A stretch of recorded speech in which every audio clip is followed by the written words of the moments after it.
नमस्कार दोस्तों। फ्राइडे को राज्यसभा में एक प्राइवेट मेंबर बिल को इंट्रोड्यूस किया गया to repeal Waqf act and Waqf boards. BJP के सांसद हरनाथ सिंह यादव ने इन बोर्डों के ऊपर गंभीर आरोप लगाते हुए कहा कि जमीन हड़पने और फोर्स्ड कन्वर्जन करने में इन वक्फ बोर्डों की अहम भूमिका है। और यह जो एक्ट है, वक्फ एक्ट 1995, यह भी अपने आप में अनकॉन्स्टिट्यूशनल है, क्योंकि यह एक समुदाय विशेष के विशेष अधिकारों को बढ़ाता है, जबकि दूसरे समुदाय के लोगों के अधिकारों को सीमित एवं संकुचित करता है। यह एक्ट इन बोर्डों को असीमित ताकत, अधिकार और शक्तियां प्रदान करता है, जिसकी वजह से इनकी संपत्तियां दिन प्रतिदिन बढ़ती जा रही हैं और भ्रष्टाचार तो अपनी चरम सीमा पर है। तो इन सब बातों को ध्यान में रखते हुए इस एक्ट को और इन बोर्डों को निरस्त कर दिया जाना चाहिए। ऐसा एक बिल अभी के लिए टेबल किया गया है राज्यसभा में। यहाँ पे न्यूज आप देख पाओगे, private member bill seeking to repeal Waqf act introduced in Rajya Sabha amid protest. जब यह बिल राज्यसभा में लाया गया तो अपोजिशन पार्टी के द्वारा प्रोटेस्ट किया गया। फिर राज्यसभा चेयरमैन के द्वारा वोटिंग करवाई जाती है। वोटिंग में आप देखिए 53 मेंबर्स ने इसको अप्रूवल दिया, 32 मेंबर्स ने अपोज किया। अब आने वाला वक्त बताएगा कि यह बिल एक्ट बनता है या फिर नहीं। हो सकता है राज्यसभा इसको किसी समिति या फिर किसी आयोग को भी एग्जामिन करने के लिए भेज दे और इस बिल का नाम आप देख पाओगे, दी वक्फ रिपील बिल 2022। तो चलिए अब सबसे पहले बात करते हैं कि प्राइवेट मेंबर बिल क्या होता है। देखिए, कोई भी लेजिस्लेटिव अप्रूवल प्रोपोजल यदि तो इंट्रोड्यूस किया जाता है by a member of parliament who is not a minister, तो उसको कहा जाता है एक प्राइवेट मेंबर बिल। इसका मतलब ये हुआ सीधा सा कि वह मेंबर तो है पार्लियामेंट का, अर्थात वह सांसद है, चाहे फिर वो राज्यसभा का हो या फिर लोकसभा का हो, लेकिन वह मंत्री परिषद का सदस्य नहीं है, वह मंत्री नहीं है, काउंसिल्स ऑफ मिनिस्टर का मेंबर नहीं है, लेकिन मेंबर ऑफ पार्लियामेंट तो है। और वो किसी भी पार्टी से बिलोंग कर सकता है, इरेस्पेक्टिव ऑफ पार्टी ये बात होती है, चाहे वो सत्ता पक्ष की पार्टियों से बिलोंग करे या फिर विपक्ष की पार्टियों से बिलोंग करे। यदि कोई बिल उसने पेश किया है और वह मेंबर है पार्लियामेंट का लेकिन मंत्री नहीं है, तो उसके द्वारा पेश किया गया बिल प्राइवेट मेंबर बिल कहलाता है। और इसके लिए एक कमेटी भी बनाई गई है, committee on private members bill and resolutions, जो कि अलॉट करेगी टाइम कि किस टाइम पे आपने ये बिल रेजोल्यूशन जो कि लेके आना है और जो भी एग्जामिन करना है before introduction and after introduction. तो ये सब कार्यभार कौन संभालती है? एक कमेटी संभालती है। तो इस तरीके से हमने देखा कि एक प्राइवेट मेंबर बिल क्या होता है। और दूसरी चीज आप ये समझिए, अगर कोई मंत्री है वह कोई बिल को पेश करता है तो उसको पब्लिक बिल या फिर गवर्नमेंट बिल के नाम से भी जाना जाता है। तो अब ये बिल क्यों लाया गया है राज्यसभा में कि वक्फ बोर्ड के ऊपर ऐसे कौन से आरोप लगे हैं? तो देखिए, 2006 में सच्चर समिति की एक रिपोर्ट आई थी, जिसके अकॉर्डिंग इन वक्फ की जो संपत्तियां हैं वह 4 लाख एकड़ के आसपास थी, जो कि 2020 और 22 के आसपास में आप देखिए 6 लाख एकड़ जो लैंड है उतनी इनकी संपत्ति बढ़ चुकी है, जिसकी वैल्यू 1.2 लाख करोड़ रुपए आंकी गई है। ऐसा समझिए कि पूरे भारत में अगर सबसे ज्यादा जमीन देखी जाए तो हमारी इंडियन आर्म्ड फोर्सेज के पास में है, उसके बाद में बताया जाता है कि इंडियन रेलवे के पास में, और तीसरे नंबर पे यदि सबसे ज्यादा जमीनें और संपत्ति किसी के पास में है तो वो वक्फ बोर्डों के पास में है। पूरे देश भर में 32 वक्फ बोर्ड बने हुए हैं, जो कि किसी न किसी स्टेट और यूटी को रिप्रेजेंट करते हैं, और इनको रेगुलेट करने के लिए सेंटर में एक सेंट्रल वक्फ काउंसिल का भी निर्माण किया गया है। तो ये चीजें मिलकर, अर्थात ये बोर्ड और ये काउंसिल मिलकर जितनी भी वक्फ की संपत्तियां हैं उनको रेगुलेट और उनका केयर टेकर के रूप में कार्य करते हैं। तो इनके ऊपर आरोप ये है कि जितनी भी इनके पास में संपत्ति है वो इलीगल रूप से बढ़ रही है, किसी की भी संपत्ति को स्नैच कर लेते हैं और बेजा इस्तेमाल किया जाता है इन संपत्तियों का जबरन धर्म परिवर्तन के लिए, टेररिज्म को प्रमोट करने के लिए, मनी लॉन्ड्रिंग के लिए। इस तरीके के जितने भी इलीगल एक्टिविटीज देश में चल रही हैं, कहीं ना कहीं उनमें इस चीजों इन बोर्डों का इन्वॉल्वमेंट देखने को मिल रहा है। ऐसा इनके ऊपर कई बार आरोप लगते आए हैं शुरुआत से ही। ठीक, अब ये बना कब था? तो देखिए, ये एक्ट शुरुआत में लाया गया था 1954 में पंडित जवाहरलाल नेहरू जी की सरकार के द्वारा, और इसी एक्ट के तहत ये जो सेंट्रल वक्फ काउंसिल है इसका निर्माण किया गया था। ये एक स्टेट्यूटरी बॉडी है जिसका एस्टेब्लिशमेंट 1964 में किया, लेकिन इसी एक्ट के तहत, ठीक है, बाद में इस एक्ट को रिपील किया जाता है, इसको निरस्त कर दिया जाता है। लेकिन आगे आकर 1995 में फिर से एक एक्ट लाया जाता है, that is the new Waqf act 1995, जो कि मोर पावर देता है इन वक्फ बोर्डों को। ठीक है, और ये अब मिलकर ये जितने भी बोर्ड हैं भारत में, मैंने बताया 32 बोर्ड हैं, और ये काउंसिल मिलकर क्या करती है, जित जो वक्फ की संपत्तियां है उसका केयर टेकर के रूप में काम करेगी, संपत्तियों का इस्तेमाल करेगी, धर्म के लिए उसका यूज करने वाली है। लेकिन कहा जाता है कि ऐसा हो नहीं रहा है, यही इनके ऊपर आरोप है। ठीक है। और जो सेंट्रल जो बोर्ड हैं उनको एक तरीके से एडमिनिस्ट्रेशन करने का काम कौन करता है, ये सेंट्रल वक्फ काउंसिल करेगी। ये एक एडवाइजरी बॉडी के रूप में भी काम करती है, सरकार को एडवाइज करती है कि जो माइनॉरिटीज हैं उनके भले के लिए आप क्या कर सकते हो, कौन सी चीजें यहाँ पे अपना सकते हो। ठीक है।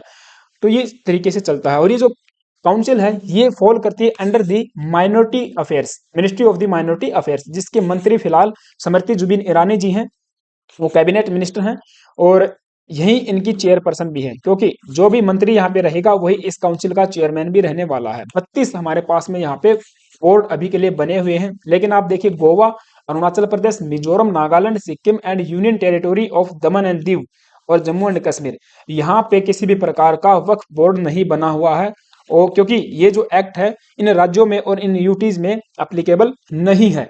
ठीक है। फिर 2013 में इस एक्ट में संशोधन किया गया और मोर अधिक पावर दे दी जाती है, यानी कि अनलिमिटेड पावर दे दी जाती है इन बोर्डों को, to snatch anyone's property which even could not be challenged in any court of law, कि आप उसको सुप्रीम कोर्ट या फिर हाई कोर्ट या फिर किसी भी सेशन वगैरह कोर्ट में, सिविल कोर्ट में आप उसको चैलेंज नहीं कर सकते हो यदि किसी वक्फ बोर्ड ने आपकी संपत्ति को स्नैच कर लिया किसी भी राज्य में। ठीक है। तो ये एक तरीके से अनलिमिटेड पावर दे दी जाती है 2013 के अंदर।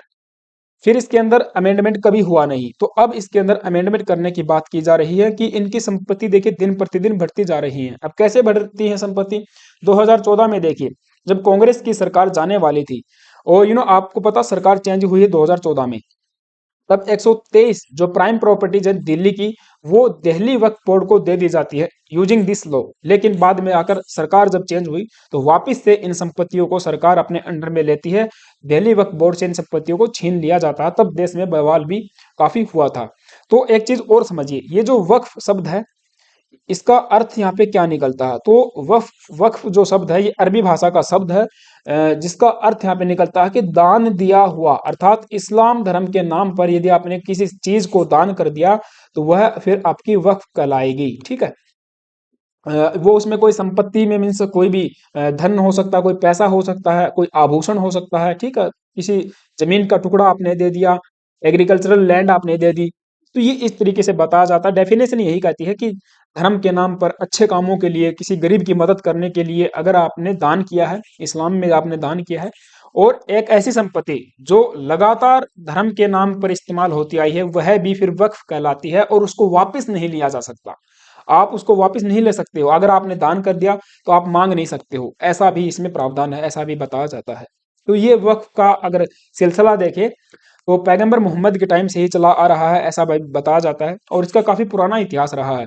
हमारे यहाँ भारत में तो देखिए 1954 में इसकी शुरुआत हुई। अब 1954 में इसकी शुरुआत कैसे हुई, क्योंकि आपको पता 1954 में भारत आजाद हो जाता है।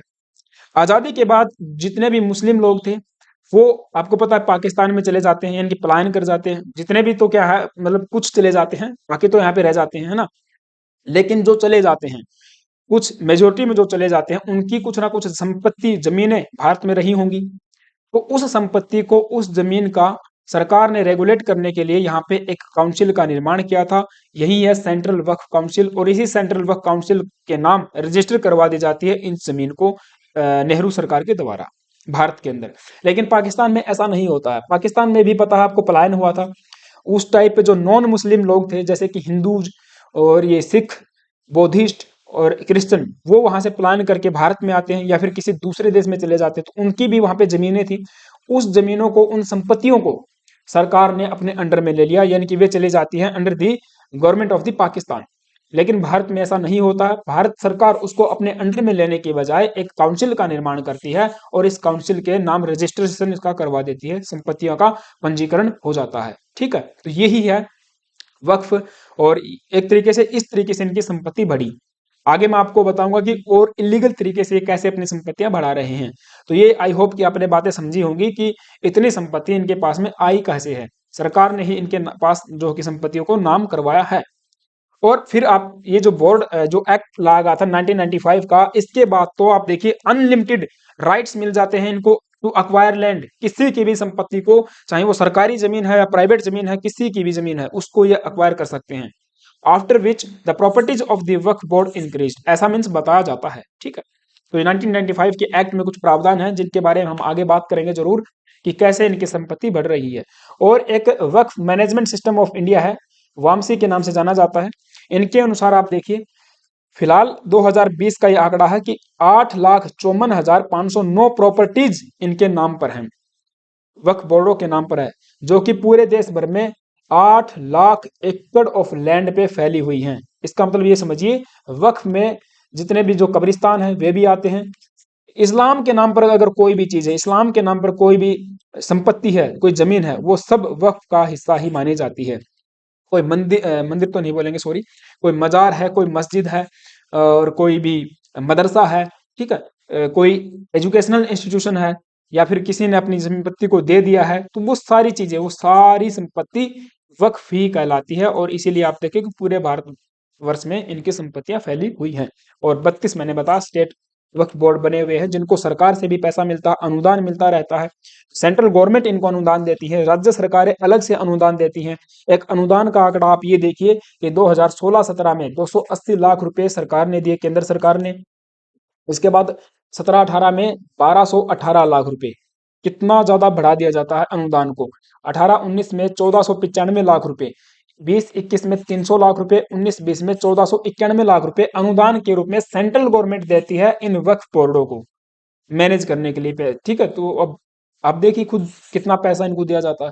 दूसरा फिर बताया ये भी जाता है कि आम आदमी पार्टी की सरकार ने 100 करोड़ रुपए से भी ज्यादा डोनेट कर चुके हैं इन वक्फ बोर्डों को, मीन्स दिल्ली वक्फ बोर्ड को। ये एक आरटीआई के अंदर रिवील हुआ था 2022 में, 28 अक्टूबर 2022। ठीक है, तो यही इनकी संपत्ति का एक तरीके से बढ़ने का पीछे बताया जाता है कारण कि इनकी संपत्ति एक तो ऐसे बढ़ती है कि सरकार इनको अनुदान देती है। दूसरा जो जमीनें थी पाकिस्तान में जो चले गए लोग, उनकी जमीनें थी वो इनके नाम पे करवा दी जाती हैं। फिर ये कहते हैं कि इलीगल इंक्रोचमेंट करते हैं जमीनों का, इनके पास में विशेष अधिकार होते हैं। एक सर्वेयर इनके पास में होता है जो कि आर्टिकल या फिर सेक्शन 3, 4, 5, 6 के तहत है, मीन्स सर्वे करने का अधिकार है इसी एक्ट में। तो वो सर्वेयर किसी की भी संपत्ति का अगर सर्वे करके ये बोल देगा कि ये जमीन हमारी है, तो वो जमीन उनकी हो जाएगी। तो इस तरीके से गलत तरीके से भी इन्होंने अपनी जमीनों को बढ़ाया है। अब देखिए एक मामला यहाँ पे तमिलनाडु का बताया जाता है, बहुत फेमस मामला है। जब तमिलनाडु के 6 गांवों को डिक्लेयर कर दिया जाता है तमिलनाडु वक्फ बोर्ड की संपत्ति, जिसमें एक 1500 साल पुराना हिंदू शिवा टेम्पल भी था। आप देखिए 1500 साल पहले जब इस्लाम का कोई नाम भी नहीं था, मीन्स भारत में, तो भारत में भी क्या पूरे संसार में भी ऐसा बताया कि 600 ईस्वी के आसपास मीन्स जो इस्लाम का उदय हुआ था, तो उससे पहले का एक टेम्पल था, उसको भी इन्होंने अपनी जो है कि प्रॉपर्टी बता दिया। और ये प्रॉपर्टी पूरे 6 के 6 जो गांव थे ये तमिलनाडु वक्फ बोर्ड को दे दिए जाते हैं। ऐसा एक मामला सामने आया था। ठीक है, तो और भी बहुत सारी जो जमीनें हैं, और भी बहुत सारे मामले देश भर में आते ही रहते हैं। तमिलनाडु का एक मामला है, 765 नोटिस इशू किए गए थे इंक्रोचर्स को, मीन्स वक्फ बोर्ड ने कहा कि आपने हमारी संपत्ति इंक्रोच करके रखी है, आप उसको छोड़ दीजिए। लोगों को प्राइवेट जो जमीन थी उनको नोटिस भेजा। सुप्रीम कोर्ट ने फिर एक मामला इलाहाबाद का था कि इलाहाबाद के प्रीमाइस में एक मजार बना दी जाती है, और उस मजार का फिर जो पूरा एरिया देखिए इन्होंने कहा कि हमारा है। जो उत्तर प्रदेश वक्फ बोर्ड है उन्होंने कहा कि ये हमारा एरिया है, हमारी जमीन है, वक्फ की जमीन है। लेकिन फिर सुप्रीम कोर्ट ने इसमें दखल अंदाजी की, और ये जो ऑर्डर था उसको फिर एक तरीके से अपहेल किया, मीन्स इलाहाबाद हाई कोर्ट के ऑर्डर को उन्होंने अपहोल्ड किया कि जो प्रेमाइसिस में मॉस्क बनी हुई है उसको एक तरीके से सरकारी संपत्ति समझा जाए, या फिर वक्फ की संपत्ति नहीं समझा जाएगा। ठीक है, तो अडानी का जो ये भी फेमस मामला आया था कि अडानी का जो घर है एंटीला करके, उसकी प्रॉपर्टी को भी वक्फ ने अपनी प्रॉपर्टी बता दिया था। और अरविंद केजरीवाल जी ने कहा कि ये प्रॉपर्टी अगर हम सरकार में आते हैं तो आपको दिलवाई जाएगी। ताजमहल को भी इन्होंने अपनी प्रॉपर्टी बता दिया था, क्योंकि ताजमहल आपको पता है सरकार की संपत्ति है। जो आर्कियोलॉजिकल सर्वे ऑफ इंडिया है, ASI, उसकी ये संपत्ति है। तो इन्होंने इसको भी अपना क्लेम कर दिया था। फिर ये भी एक इंटरेस्टिंग मामला था कि सरकार ने, सुप्रीम कोर्ट ने कहा कि आप शाहजहां का जो वो सिग्नेचर किया हुआ आप एक डॉक्यूमेंट लेके आइए कि जिसमें इस संपत्ति को, ताजमहल को उन्होंने वक्फ किया है, दान किया है। ठीक है। गुजरात हाई कोर्ट ने भी एक प्ली को रिजेक्ट किया था जो कहती है कि जो द्वारका बेट है वो भी बिलोंग करता है इस वक्फ, सुन्नी वक्फ बोर्ड को। तो एक तरीके से आप देखिए, ये जो बोर्ड हैं किसी की भी संपत्ति को अपना हिस्सा मान के उसको ऊपर क्लेम करके ऐसे करके चलते रहते हैं। तो यही बताया गया है हरनाथ सिंह के द्वारा राज्यसभा में खड़े होके। ठीक है, ये सारी बातें जो हम पीछे बात करके आ चुके हैं। 90% इनकी प्रॉपर्टी अब बढ़ चुकी है, ऐसा मीन्स पूरे भारत में ऐसा बताया जाता है। 90% of the property belong to the Muslims who had left India at time became Waqf properties. हाँ, तो जो जो लोग भारत छोड़ के चले गए थे वो सारी की सारी प्रॉपर्टी इस वक्फ बोर्ड को दे दी जाती है। अब कुछ एक्ट हैं, कुछ सेक्शन हैं जिनके बारे में हम बात कर लेते हैं। तो सेक्शन 4, 5 और 6 ये बात करता है सर्वेयर के बारे में। सर्वे का अधिकार है सर्वेयर को, और ये सर्वेयर जो है किसी की भी संपत्ति की सर्वे करके यदि कह देगा कि ये हमारी संपत्ति है और आपको छोड़नी पड़ेगी, तो फिर आप उसको चैलेंज नहीं कर सकते हो।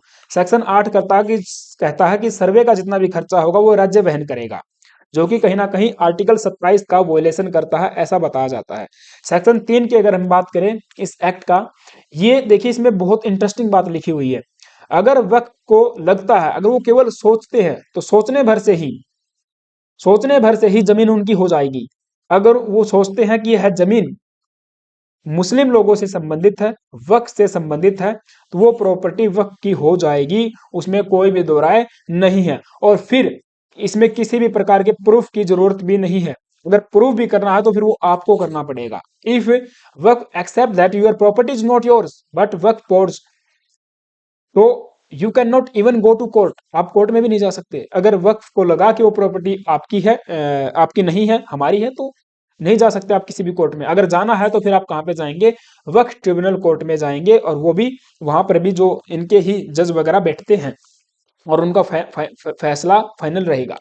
85 बात करता है, अगर आप इस बोर्ड को, यानी कि जो ट्रिब्यूनल है, वक्फ बोर्ड ट्रिब्यूनल को सेटिस्फाई नहीं कर पाए कि यह आपकी जमीन है, तो जो आदेश दिया जाएगा वो आपको मानना पड़ेगा, आपको जमीन खाली करनी पड़ेगी, इनका फैसला फाइनल रहेगा। सुप्रीम कोर्ट, हाई कोर्ट, कहीं पर भी आप नहीं जा सकते। 40B इसी तरीके की बात करता है, अगर वक्फ बोर्ड ने क्लेम कर लिया किसी भी लैंड को, किसी पर्सन की लैंड को, तो ये वक्फ बोर्ड की रिस्पॉन्सिबिलिटी नहीं है कि वो प्रूव करे, ये आपकी रिस्पॉन्सिबिलिटी हो जाएगी कि आपको प्रूव करना पड़ेगा कि वो प्रॉपर्टी तुम्हारी है, आपको डॉक्यूमेंटेशन देने पड़ेंगे। अगर आप ऐसा नहीं कर पाए तो फिर आप जो है कि जमीन को छोड़ दीजिए। तो ये एक तरीके से लूप होल्स बताए जाते हैं इस एक्ट में, और इसी के कारण बताया जाता है कि इसको निरस्त कर दिया जाना चाहिए। तो ये लेक्चर था, आई होप कि आपको चीजें समझ में आई होंगी। मैंने फैक्ट एंड फिगर्स आपके सामने रखे हैं, आपका क्या ओपिनियन है इसके ऊपर please let me know in the comment box. थोड़ा सा सेंसिटिव मुद्दा है, देखिए बहुत बड़ा देश के अंदर ये चल रहा है, तो कहीं ना कहीं सोच विचार की बहुत जरूरत है इसके ऊपर। ठीक है, तो आपका क्या विचार है मुझे जरूर बताइएगा, और वीडियो अगर अच्छी लगी तो एक लाइक कर देना यार। चैनल पे नए आए हो तो एक सब्सक्राइब जरूर कर लेना। Thank you guys, have a nice day.